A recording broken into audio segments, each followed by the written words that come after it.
Well, good morning, everyone, and thank you for joining our webinar hosted by the Loss Prevention Foundation and Nedap. We have an exciting webinar for everyone on the challenges of mobile self-checkout and mobile payment. My name is Matt Schreiner, and I am the Director of Operations for the Loss Prevention Foundation. But before I turn it over to Nedap, I do want to go over some logistics with the webinar and how this will flow. And give you a little bit of insight as far as who the loss prevention for. So our mission is to advance and elevate the LP/AP profession through dedication to education and thought leadership, providing relevant, convenient, and challenging educational resources. And it's because of partners like Nedap that we can continue to develop, update, and deliver this content to you. They are a great partner to the Loss Prevention Foundation, and I'm excited to introduce them to you. We have Tom Bolanos, Account Executive for Nedap, and Bryce Kibbey, a Global Scalability Team Member with Nedap, who is going to walk you through some of the exciting technology that they are working through to deliver solutions to retailers around the world.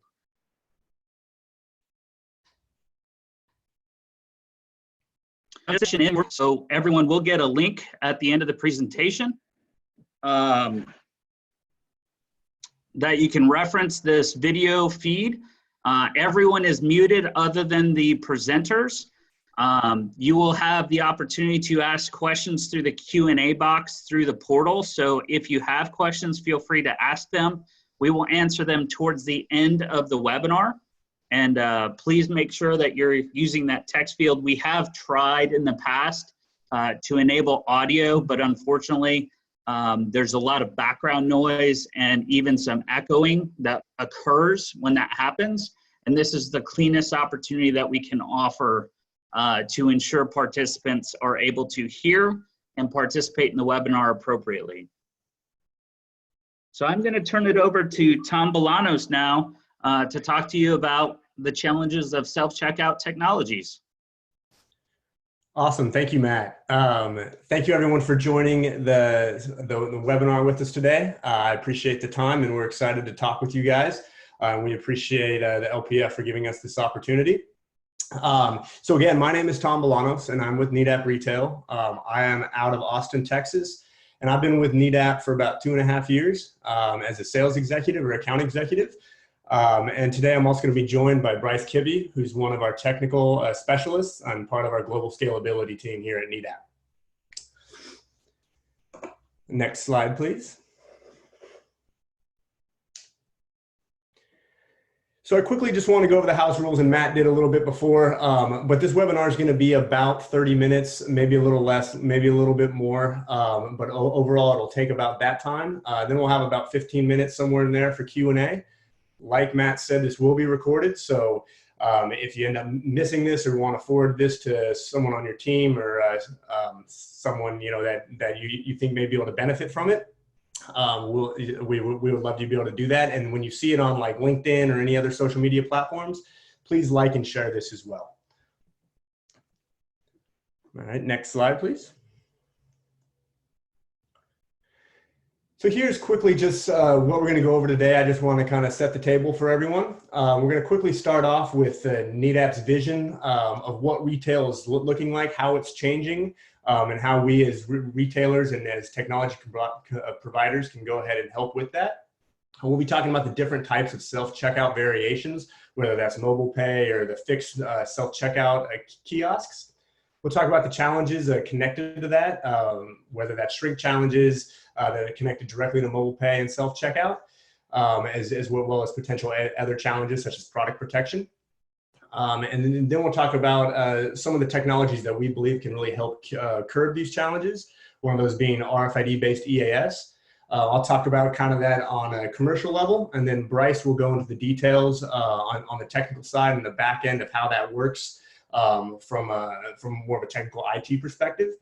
And then we'll show some videos over the way that this is going to look in a real world environment, how it looks from a consumer perspective. And then we'll open it up for questions and we'll close it up from there. So I hope everyone, I hope that looks good for everyone, and we'll go ahead and get started. Next slide, please. All right, so here at Nedap, we see that the world is changing. We see that technology is changing the world in our industry and retail, as well as industries all over the world. Retail experiences are going under significant changes. Technology companies such as Uber, Amazon, Airbnb are really changing the way that we think about service availability and simplicity, especially in the traditional brick and mortar experience that we see. Go ahead and next slide, please.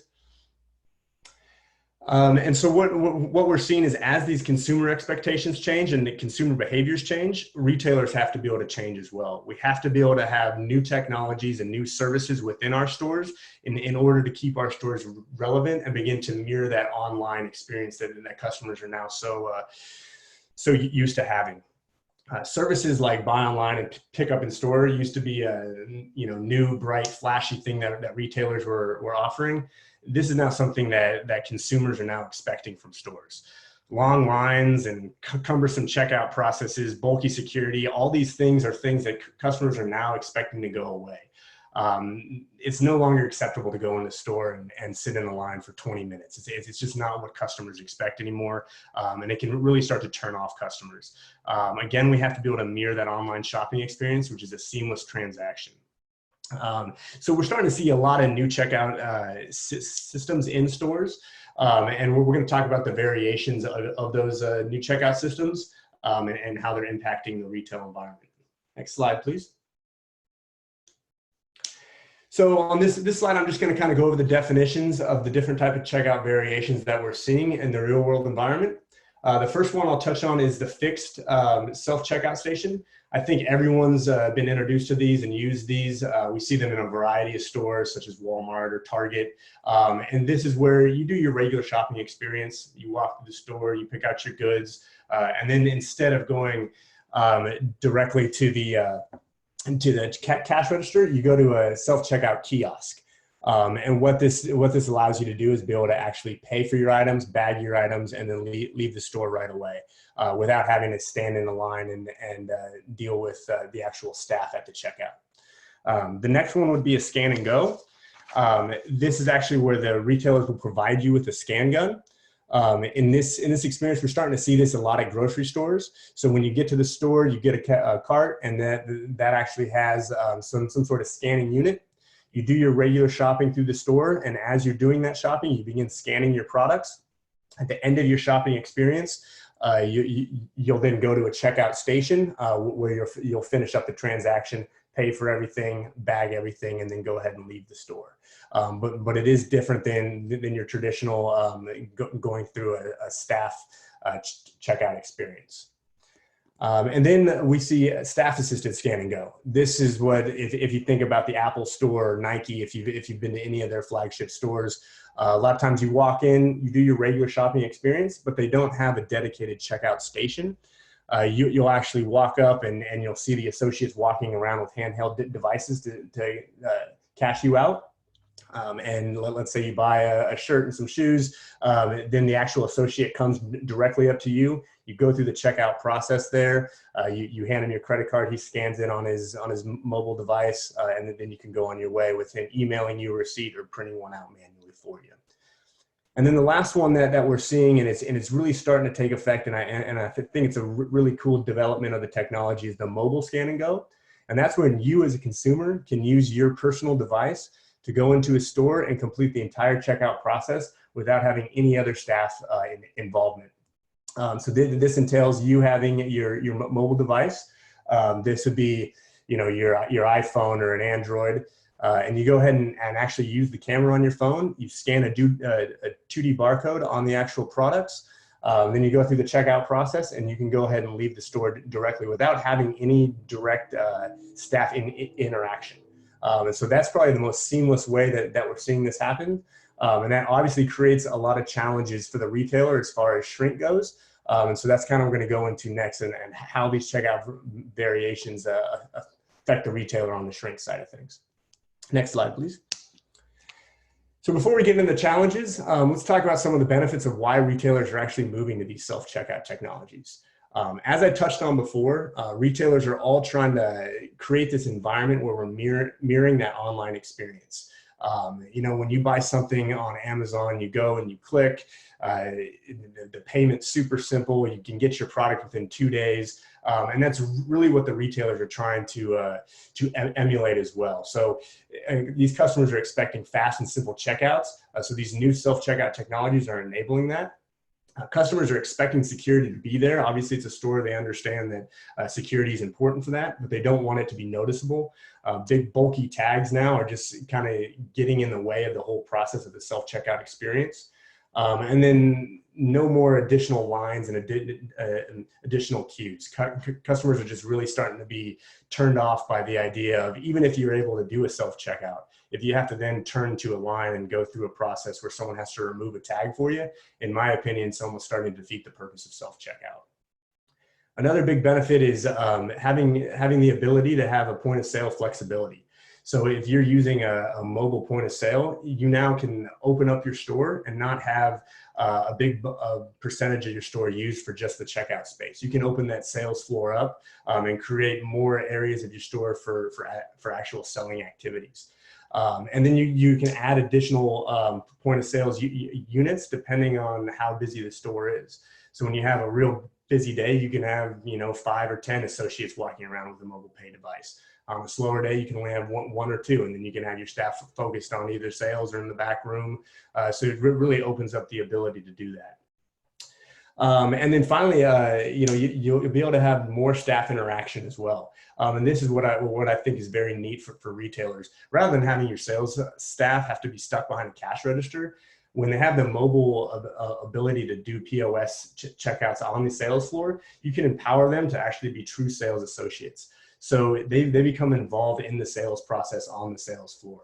So when you have a customer that buys a new pair of shoes or whatnot, you as the sales staff can see that they're going through that checkout process. You're helping them do that, and you can give them the ability to see some other products that might go along with this pair of shoes. You can say, oh yeah, these are the new shorts that go along with this, or this is a new bracelet that would look great with the dress. So there's a lot of upselling opportunities you can do, and you can empower your staff to be able to take advantage of that and become the true sales associates that they're there to be.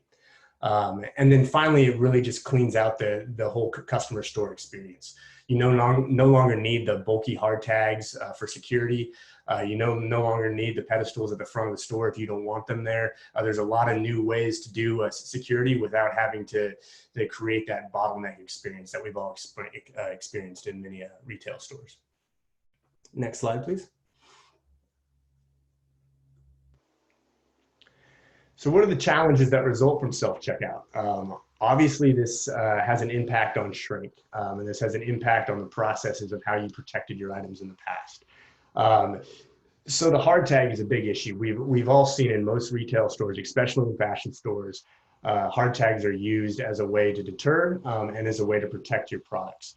In the self-checkout world, who's going to remove these tags? Is this done in another line where a customer goes through a nice self-checkout process, but then has to get in a line to remove the tag? In my opinion, that kind of defeats the process. Or do we want our customers doing that? Do we want to have a station where they're going to actually be removing these? We all know that these actually have pins on them and they can damage products or actually hurt the customer. So is that the best way, is to have them start to remove these? I don't know. I think we can see that can be very problematic as well. And then obviously shrink risks. If you're taking away the hard tags and you're taking away the pedestals at the front of the door, and there's no staff doing the checkout, you really lose a lot of the deterrence that you've been used to in the retail environment. And with no staff at the checkout, it really removes that accountability. So those are the challenges that we're seeing with self-checkout, and why a lot of retailers are hesitant to go in that way. And we believe that there's some great technologies that can help curb these challenges. And we'll get into that right now on the next slide. So we believe at Nedap the best way to do that is with RFID-based EAS. And you essentially need 3 components to get started on this. The first one's going to be your EAS hardware. It has to be RFID compatible. So whether that's an RFID pedestal or an RFID overhead, like you see in the picture here, it has to be able to read RFID. Then you will need to have all your products tagged with RFID labels. This is extremely important in order to have the EAS function work. Is you have to have all these products tagged, and that's generally one of the challenges retailers are going to have on how to tag these. But we are seeing a lot of retailers or a lot of manufacturers start to do a lot of source tagging. And so we believe over the next couple of years, this is really going to help with the whole idea of getting your products labeled with RFID tags. And then finally, you need a cloud-based EAS database. And this is where you have a database that talks to both the EAS hardware and then also the point of sale checkout system. So it knows what tags have been paid for and what tags are not paid for. So quickly, I'm just going to go over some of the EAS advantages when you use RFID before we get Bryce to get into the technical side of things. But one of the real nice advantages with using RFID as EAS is you don't have to have hard tags anymore on your products. And with that is you don't have to do any type of active deactivation.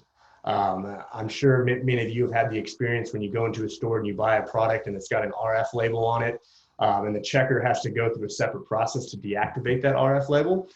Generally, there's an RF deactivation pad. They have to swipe the product across. But I remember going back in the day when you buy CDs, it seems like it happened every time. You'd go for it, you pay for it legally, you'd walk out the store and it'd beep, and you'd have to turn around, go back to the cash register. They'd have to dig through your stuff, find what product had the RF label, go through the whole deactivation process again, and then you go out the store again and it still beeped. They just eventually let you leave. And it just became a kind of an awkward situation for the customer, awkward situation for the store associates, and the store associates would start to get numb to the whole alarming aspect. So what's nice with RFID is the deactivation process actually happens as you're paying for the product. As you actually pay for it, the EAS database will actually change that RFID tag from an unsold product to a sold product. So there's no separate deactivation process that has to take place. It happens right as you're paying for the product. Another nice thing with RFID-based EAS is because every product has an RFID tag on it specific to that product, is you have a history of that specific product. You can see if that product's ever been moved from store to store. You can see if it's ever been actually sold, if it's ever been returned before. And this can really help with return fraud. You no longer have the opportunity for customers to walk in with a stolen jacket, bring it up and try to get store credit, because the minute you scan that product, the store associate will be able to see whether that product's been paid for or not. And that's a very valuable insight that stores can use to combat return fraud. And then I touched on it in the past, but the flexibility of POS stations and being able to enable the store staff to be on the sales floor with the customer. I believe this is a very big benefit with RFID-based EAS and the whole mobile payment technology in general. Being able to get your staff on the floor with the customer, being able to upsell, be able to a part of that sales selection process, I think is huge, and can really enable your staff to be a part of that. And then also just being able to not have to have a fixed area of your store where all transactions take place, I think is also a nice benefit as well. So with that, I will go ahead and turn this over to Bryce Kibbey to talk more about the technical side of this, and then I'll get back on here in a little bit to show some videos. All right, thanks, Tom, and thanks for joining everybody. Okay, before we're just going to go over a couple of definition of terms here and some of the technologies in play that enable this functionality that Tom was just talking about. So the first thing we're going to look at is a traditional barcode. We're all familiar with this. This is 1970s technology. Its first recorded use in retail was back in 1974. It works well, but the issue for us with this type of technology, it has limited information carrying capability. A standard traditional barcode is read left to right and can hold approximately 20 characters of data, give or take a couple. So we're going to start with an example here. We're going to say we have two pairs of Levi's 501 jeans, size 34, 32. With 1D barcode technology, each pair of those jeans is going to have a label that has a barcode print on it. It's going to be the exact same barcode. So in other words, we can't get granular enough here. There's no differentiation between the two in an information system. So to enable this technology, we need something a little more advanced, which is where the 2D barcode comes. The 2D barcode, you've probably seen these. They've actually been around a while. They were first developed in 1987. There's a lot of variants you might see on a 2D barcode, but the most important difference between a 2D and a standard 1D barcode is that the 2D barcode has a much greater capacity to store information. A 2D barcode can contain as many as 7,000 digits of information, so that greatly expands what we can do with it. So now in our example, each pair of Levi's would contain a slightly different 2D barcode, so that not only would it identify them as a pair of size 34 or 32 Levi's jeans, but it can also contain information specific to each pair.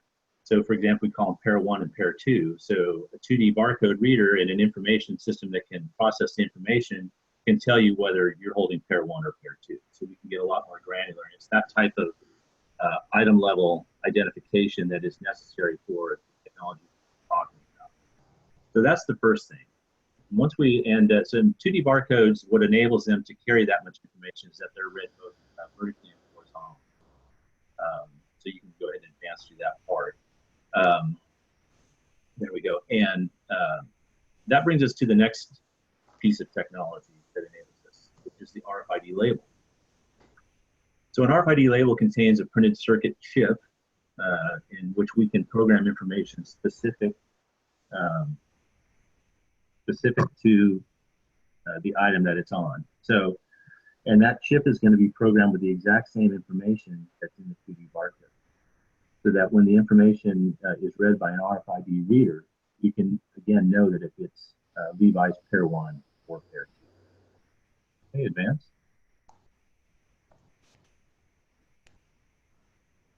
Can you advance? There we go. So just an RFID label, we have a label substrate, which is really just a flexible, durable plastic type of material, and it helps protect the other parts of the label from damage or even sabotage, because if somebody tries to defeat the label by just tearing it, they're very, very difficult to tear. We have the antenna, which is sometimes called an inlay.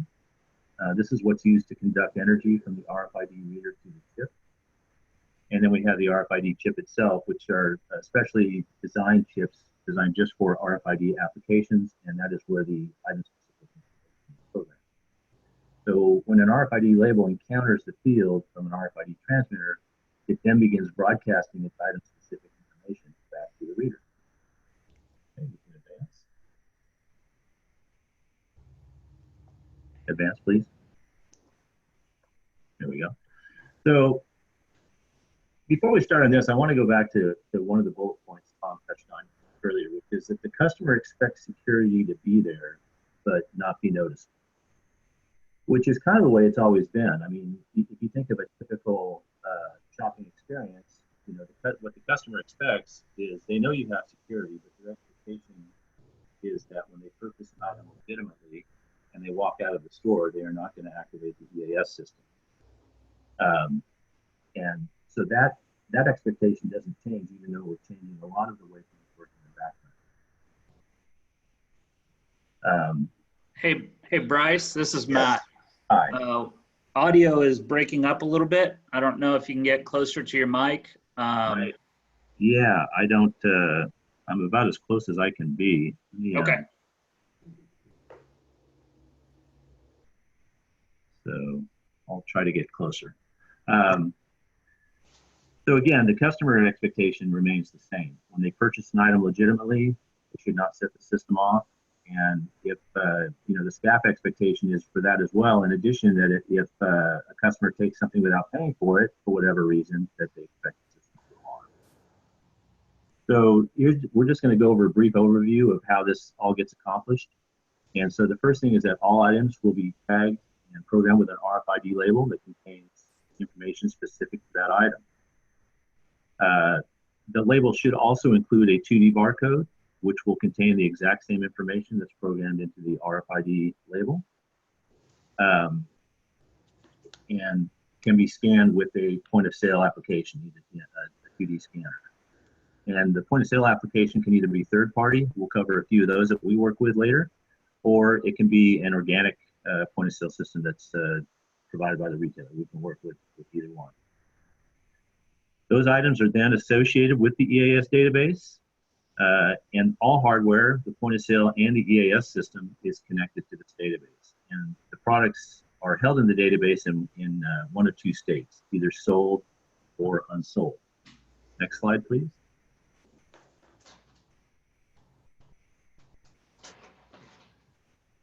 As those items are sold, they are moved from the unsold status to the sold status in the database. Then as the customers leave the store, the RFID readers are going to read the labels. They will then query that database for the status of the item.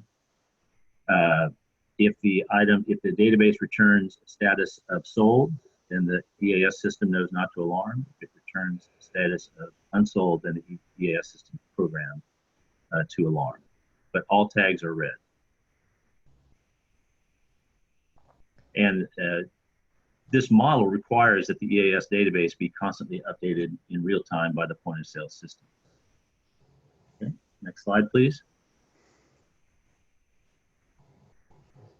So here's just a simple graphic overview of what takes place. On the left, you see both an iPhone and then also, which is a handheld mobile point of sale terminal. So the iPhone would represent the complete customer self-checkout, no staff intervention required model. In that case, the customer might have a store app, a special store app for that store on their phone where they have a form of payment associated with it. The camera is then leveraged as the 2D barcode reader.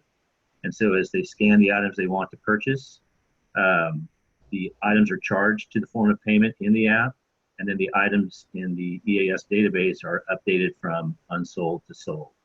And the handheld reader would be associated with the staff-assisted mobile checkout, where a staff member holds that. There's a 2D barcode scanner in there, and then there's a slot for a card that has a chip, or if there's no chip, there's a slider where they can slide the card and read off the magnetic strip to complete the financial transaction.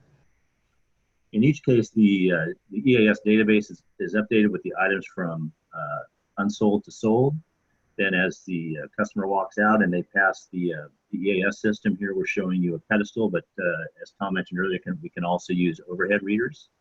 The readers will read the items, request a status from the EAS database, and depending on the sold or unsold status that is returned, will either alarm or not alarm. All right, next slide, please. As I mentioned earlier, there are some point of sale partners we work with specifically, and these are global companies. For example, MishiPay is a company we work with that are based in the UK.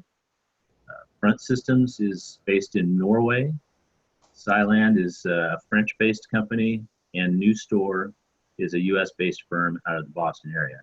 And also, as I mentioned, we can also work with organic or proprietary point of sale systems as well. So we can work with whatever the customer brings.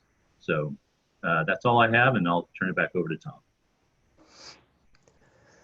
Thanks, Bryce. I appreciate it. Now we're just going to kind of go over some of these videos here. Hopefully they're not too choppy. Yeah, so in this video here, you can see one of our customers, and it looks like it is kind of choppy, but she's wanting to buy this bracelet. So the easiest way for her to do that in a seamless checkout world is she pulls out her phone, she scans the product, and she's scanning that 2D barcode. And as she scans for it, she goes through the payment. As the payment is accepted, the POS system talks to the EAS database, lets the EAS system know that that this product has been paid for. So then when she walks out the door, she no longer has any type of alarm status. The system reads the tag and sees that the tag's been paid for. Okay, you can go to the next slide. So yeah, as she's walking out of the store, you can see she's walking under Nedap's ID top. That's our RFID overhead system. As she walks out, the store or the system itself will actually read the product again, see that the product's been paid for, and it results in a non-alarming status. You can see this is a great way to shop if you're a consumer. And I think it also gives customers the ability to buy things as they're walking out of the store. You know, a lot of times we have that you go ahead and you buy a dress or whatnot, and as you're walking out the store, you may see a bracelet you like. So you get that impulse buy. And it's always hard for a consumer to grab something and go back up to the cash register. But in this case, you know, she's walking out the door, she sees a bracelet she likes, she can just pull out her phone, pay for it, grab it, and just walk out the door. So you can really have no staff interaction at all if as the customer, that's what you want in that store environment. So it just gives you a lot more opportunities for the impulse buy opportunity as well. Okay, you can go to the next slide.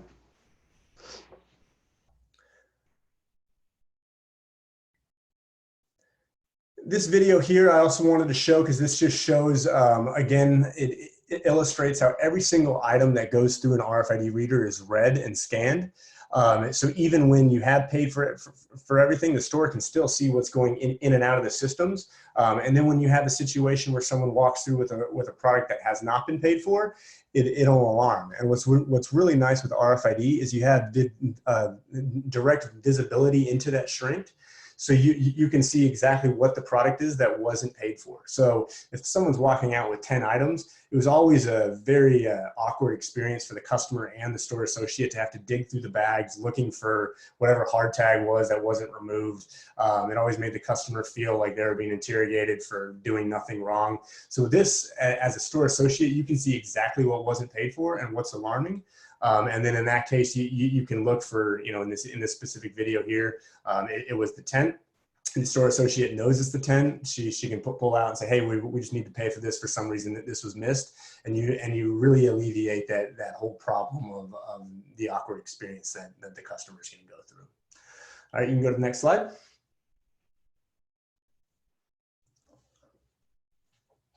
And I touched on this earlier as well, but with RFID-based EAS, you really have the opportunity to minimize the impact of return fraud.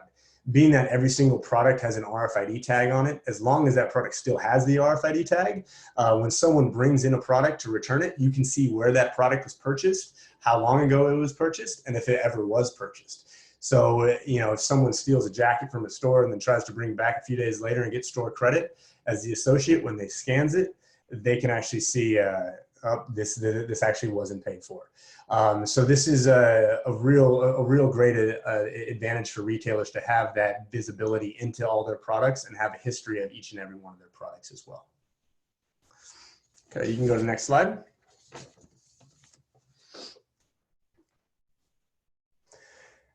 All right, as we're coming to the end, I just wanted to quickly summarize what we went over today. Obviously, we know retail's changing. These new technologies are coming at us fast. And with those new technology, consumer behaviors and consumer expectations are changing fast. And one of those technologies that everyone's starting to embrace and expecting to see at stores is mobile checkouts and self-checkouts. So as the retailer, we obviously want to employ these new technologies and be able to have these technologies. But at the same time, we still have to consider that our products are important and we have to protect our products. So we believe the next technology that needs to be paired with a mobile POS system is RFID-based EAS. That way you can enable these really neat, seamless technologies for your customers, but then still protect your products in a valuable way for you and your company. All right, I think that's it. If you want to go to the next slide. So I just want to close and thank everyone for giving us the time to go over mobile pay self-checkout and the challenges that we see from that. Nedap is going to be at the RELA show and the NRF Protect show. The RELA one's coming up the soonest. We'll be at booth 921. We'll have a full demo there. So we'll have our hardware, our software. You'll be able to actually go through a full mobile pay self-checkout demo. You'll be able to touch it, feel it, see it in real time and be able to play with it and see what it would be like in a real store environment. And then we can discuss further if you have any questions about more on the back end stuff. We'll be able to be there to address that as well. So with that said, that's it. And we hope to see you at RELA. And if you need to contact us directly, you have my contact information there, or you can reach out to Nedap Retail directly as well. And now we can open it up for questions. Yeah, we have quite a few questions, Tom and Bryce. So I'll start at the top with the ones that came in first, and we'll work our way down. How does smart electronic price tags cohabitate with Nedap's version of RFID?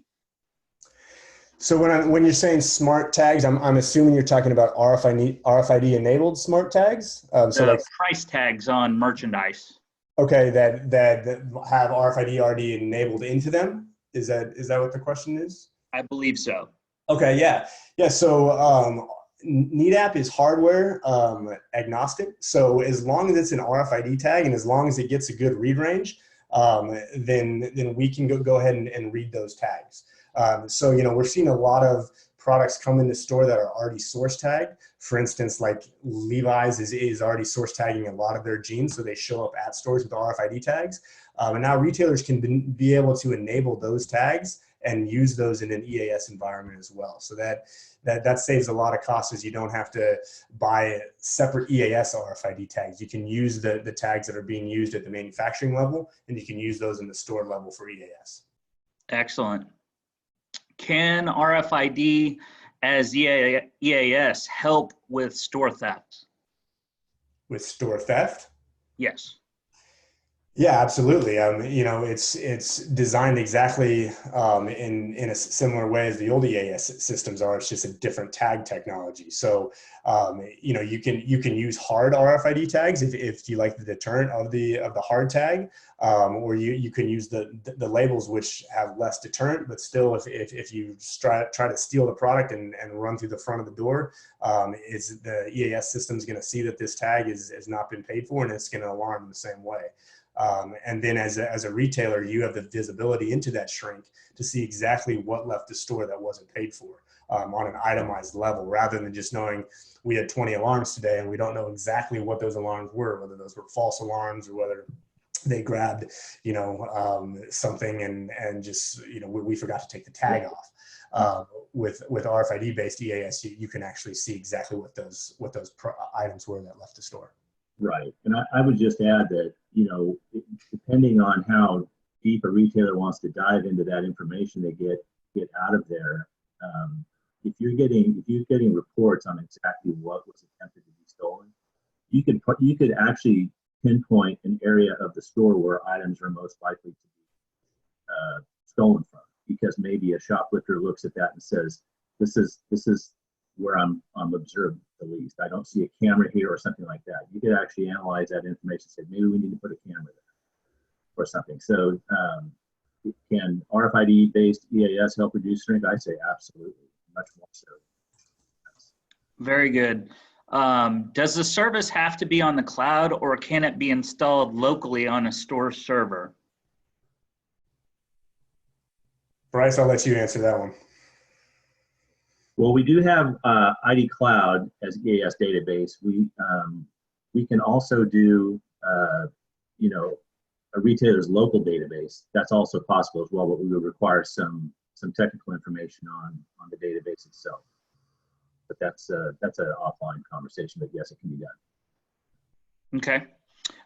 Can the Nedap RFID as EAS overhead readers be used at the fitting rooms to avoid theft? And at what level or space area is covered from that overhead reader? Yeah, so that's something we get a lot of questions about, and that's something that the technology could definitely do.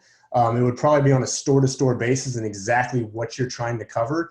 But if you were just trying to cover like one fitting room, then yes, technically you could install the EAS system above that fitting room. As products go in, you'd be able to read those, and when products go out, you'd be able to read those as well. So yes, it's definitely feasible. The ID top generally for EAS purposes, you'd want it installed anywhere between 8 to 11 feet off the ground, and then it'd cover about an 8-foot area.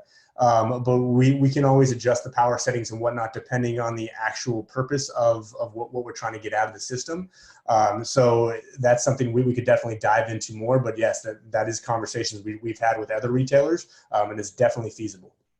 Excellent. I would just jump in and say, if the question is dealing with a question of putting the readers at the fitting room so that you're looking to do an application, say, okay, I saw somebody walk in with 5 tags, and then when they walked out, I detected 4 or something like that. If they're trying to determine if somebody's removing tags, I mean, that's a much more complex application. If the question is that, I would say that's another offline discussion, because that's a little bit more complicated application.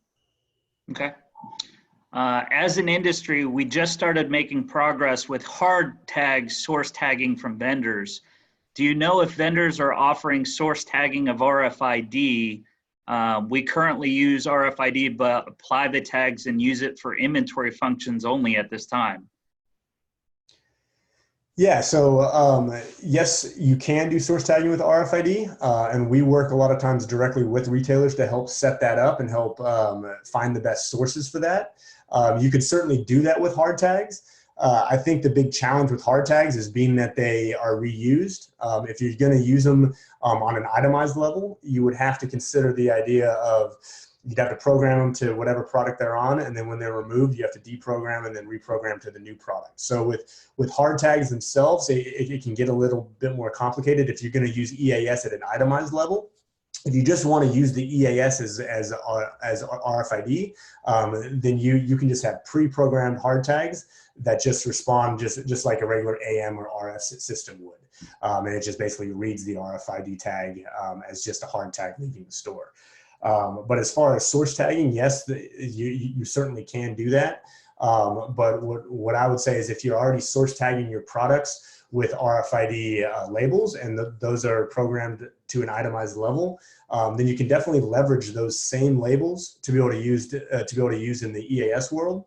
And then what's nice, if you have real high shrink items and you want to have some RFID hard tags on there as more of a deterrent, then you can kind of do a double label. So you can take your high shrink items and then add an RFID hard tag on there, and then as well as leverage the RFID label that comes on them. So yeah, there's a lot of variations you can do, and yes, they do RFID source tagging as well. Very good. If an item is later returned, what is the new status of that item? Returned, sold, or unsold? How does that work on a soft RFID tag? So the RFID label itself, it would be kind of the way the store would want to set it up. So you can have it, if it's a returned product, you can flag that or have that marked in the system as this product is now in the unsold status again, but this has been returned. You could definitely add that information in there. But it basically, I always like to explain it in two buckets. So you basically have your sold bucket and your unsold bucket. And as products are bought, then they go from the unsold to the sold. And then when they're returned, they go from the sold back to the unsold. So, as long as that RFID table or label remained intact, you can certainly do that and you can switch the statuses back and forth. If for some reason that label was removed, then a lot of what retailers will do is they'll have an RFID printer actually at the store, and they'll just go ahead and print out a new RFID label and reassociate it to that product. And then you can take that history of that original product and put that into the new RFID label in the system. So yeah, you can certainly set up a lot of different ways to do it based on what your store wants to see and what information is most valuable to you. Very good. Please talk about the risk of tag switching and best practices to mitigate this risk in retail. Yeah, so when you look at tag switching, if you have a customer that sees this awesome pair of shoes and rips the RFID label off and puts another tag on there that's a cheaper t-shirt, I'm assuming that's what we're talking about when we're talking about tag switching. That, I believe, with RFID is really curbed, because once you as the store associate scans the product and you see it comes up on the register as an orange t-shirt and you're holding a blue pair of shoes, you're going to know instantly something's wrong. And that's instantly going to flag the associate to ask more questions and to find out what exactly happened. And they can say, oh, for some reason this is tagged wrong. If you're buying these shoes and they're $150 and it rang up as $14, we need to do something else. So I think RFID is a really good deterrent for this, and really changes that whole dynamic in the thief's head. Being able to switch a ticket on something and buy something is just not gonna be feasible. I can see it possibly being more of a challenge at a self-checkout kiosk. I know a lot of those stores struggle with this, but again, RFID can really help with this as well, because then as you're going through that self-checkout process, as most of them will have store associates walking around in that area, and I think from that perspective, you need to have the store associates just aware of these type of situations. And if someone's walking out and their purchase price is only $13 and they're holding a product that the store associate knows is probably not $13, then they can do a receipt check or whatnot. So there's some other ways to counter it, but with RFID, with the intelligence it gives you, if you do have staff associated or working with the actual sale, like in a scan and go or a mobile checkout that's staff associated, then yes, that helps a whole lot. All right, using the bracelet example in the video, what about multiple quantities of the same SKU? How does RFID systems know that particular bracelet was or was not purchased? Or is every RFID tagged item unique in some way? Yeah, so every RFID tag is item unique. So every single tag has its own fingerprint on it. So if she bought 5 bracelets, they'd all have individual RFID tags and individual RFID numbers. So if she buys 2 of them, then when she walks out the door, both of them would be red and both of them would have to be changed from the unsold to the sold status. So yeah. Very good. 95% of all self-checkout is currently in grocery, while 90% of all published retail RFID use cases are in apparel. Do you see the grocery industry really tagging all their products with RFID tags, or is this just for the future self-scans in apparel stores? Yeah, I think the grocery format, it does have a bigger challenge when it comes to RFID, especially when you think produce. How are you going to RFID tag an apple? So these are some definite challenges. Also, we know that margins in the grocery world are very small, so RFID tags are a challenge. But we could definitely see where you have the self-scanning kiosks where you key in the produce and whatnot, but then on your high shrink items like the beauty and whatnot, you're able to have RFID tags on those. So if you're looking at razors or whatnot, you may not be having RFID tags on apples and bananas, but you have the RFID tags on the higher shrink items. So that's definitely one way you can do it. But yeah, as far as the adoption of this technology, we see it really happening with fashion and specialty apparel right now, just because a lot of these manufacturers are already source tagging these products with RFID. And then also the RFID tags can be put right into the price ticket, and the cost of that is much smaller. Very good. We got a lot of great questions, and we still have quite a few more if you guys are good. What about booster bags? How does RFID tags interact or are defeated by booster bags? Yeah, so RFID has challenges with metal in general. So if someone's using a booster bag, just like with any other EAS system, it will have challenges reading through that. Our RFID pedestals, the lumens, actually have metal detection on there, so those can be working to actually notify the store that someone's walking in with the booster bag. So that's one way to defeat that, or at least deter the booster bag from coming in the store. But yeah, if someone is walking with a whole bunch of products that are RFID tagged and they're surrounded by a booster bag, then the ability to read those RFID tags is going to be minimum at best. So that is still a challenge, and that's why we make sure to have metal detection available on our RFID pedestals. Yeah, let me just jump in real quick and just make sure everybody understands that metal detection is not a standard option on the pedestals. It is optional, so there's an extra charge for it. However, if you are an existing Nedap customer with pedestals, you can add metal detection without any further retrenching or recabling needed. And it's also only available on the pedestals. It's not available in the overheads. But if you are a retailer that's concerned about booster bags, or think you have a problem, the maximum amount of visual deterrence I think is probably desired. So pedestals would probably be the way to go there. So it's not available on the ID top, it is available. Very good. When an RFID tag is activated at the doors, how does an employee know which item was not paid for? Is there a tablet or an alert system that tells them specifically what the product is? Yeah, so that would be based on the store and the way that they set it up.